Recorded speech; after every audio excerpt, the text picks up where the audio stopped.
you're seeing a number of leaders go up to China and essentially have relations, but it's like the tribute system. But also in the region, there's the recognition, in their view, that there is an environment where the countries in the region have to recognize and respect that power. And so now you're seeing that happen.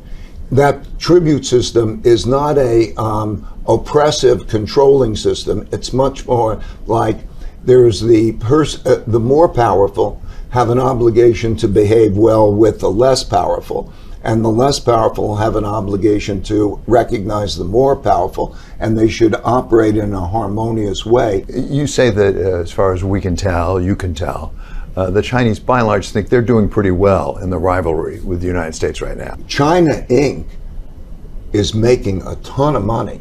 In other words, if you look at the amount of money that they are making through their export earnings, and the amount of financial assets that they've accumulated and are accumulating, it's huge.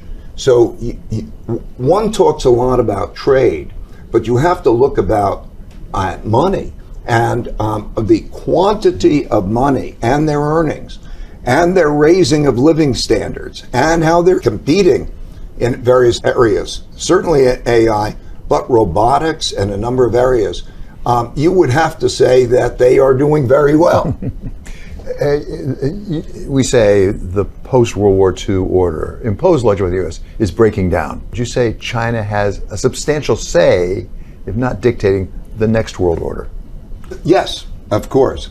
But that doesn't mean, I think you said it well, and not dictating. I think that there will be an evolution.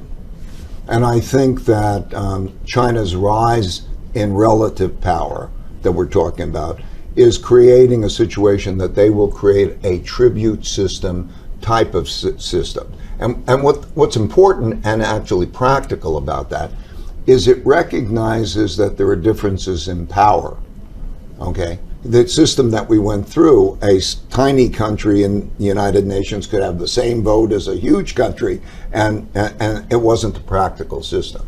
So I think you're going to see it evolve in that region as being a tribute system type of system.